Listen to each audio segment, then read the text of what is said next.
નમસ્તે friends, build India મીડિયામાં આપનું સ્વાગત છે. આજે આપણે એક મહત્ત્વની વાત કરવા જઈ રહ્યા છીએ કે જે રિયલ એસ્ટેટ માર્કેટ માટે ખૂબ જ મહત્ત્વપૂર્ણ છે.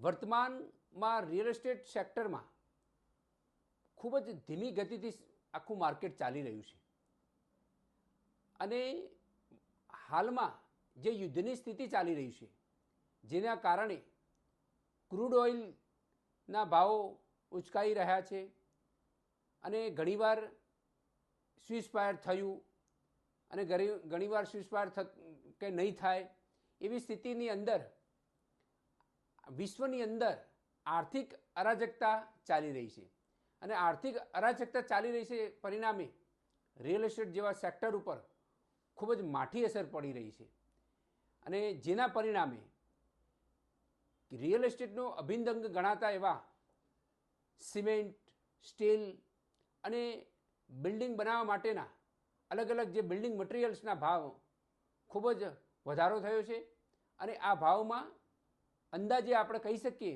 તો 20થી 30% વધારો નોંધાયો છે અને પરિણામે વધારો નોંધાય છે અને પરિણામે રિયલ એસ્ટેટના જે પ્રોજેક્ટ કોસ્ટિંગ વધારે આવી રહ્યું છે અને પ્રોજેક્ટ કોસ્ટિંગ વધારે આવી રહ્યું છે તેને કારણે ડેવલપર ભાવ વધારી રહ્યા છે અને પરિણામે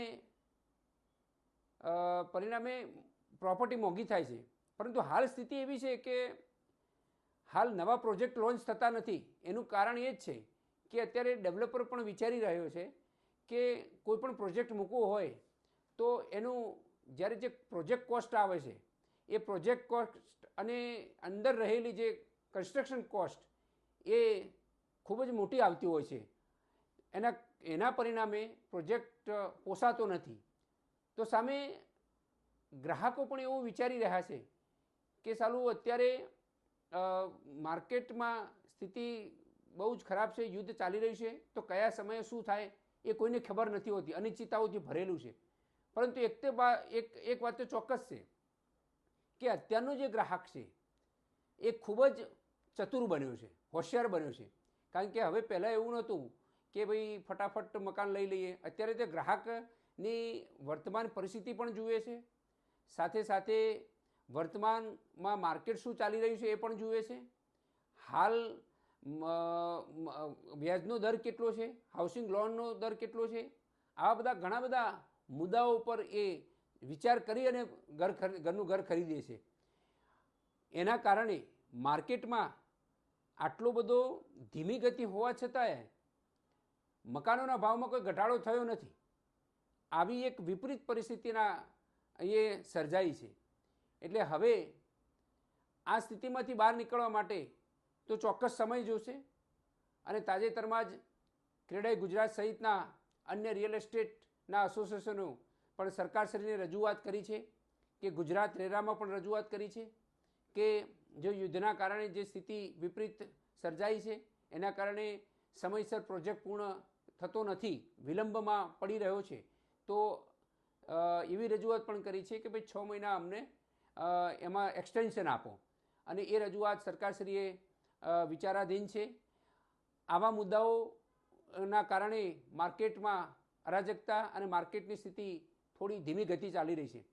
પરંતુ હાલ માર્કેટ ધીમું ચાલી રહ્યું છે, પરંતુ લાંબા ગાળે આ માર્કેટ ફરી ઓન ટ્રેક આવી જશે એવા એંધાણો જણાઈ રહ્યા છે, એવી સંભાવનાઓ સેવાઈ રહી છે. પરંતુ રિયલ એસ્ટેટ માર્કેટ એ આર્થિક જે બાબતોનો ખૂબ જ મહત્ત્વનો એક હિસ્સો છે, જેથી રિયલ એસ્ટેટમાં રોકાણ કરવાથી લગભગ અંદાજે કોઈ પણ પ્રકારનું નુકસાન તો થતું જ નથી. એટલે દરેક વ્યક્તિ રિયલ એસ્ટેટમાં વર્તમાન સ્થિતિમાં પણ ક્યાંક ને ક્યાંક એ કમર્શિયલ હોય, રેસિડેન્શિયલ હોય, ઇન્ડસ્ટ્રીયલ હોય કે એવી અનેક સેગમેન્ટમાં રોકાણ તો કરી જ રહ્યું છે. આવા વિડીયો જોવા માટે અમારી સાથે બન્યા રહો. જય હિન્દ, જય ભારત.